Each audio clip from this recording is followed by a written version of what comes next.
YCP అధ్యక్షుడు మాజీ CM YS Jaganmohan Reddy ఉమ్మడి గుంటూరు జిల్లాకు సంబంధించిన నేతలతో సమావేశం కానున్నారు.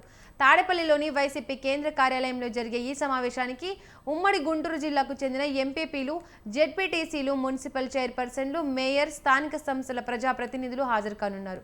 రాష్ట్రంలో జరుగుతున్న పరిణామాలు, పరిస్థితులపై చర్చించడంతో పాటు వైసీపీని మరింతగా బలోపేతం చేయడానికి తీసుకోవాల్సిన చర్యలపై జగన్ దిశానిర్దేశం చేయనున్నారు.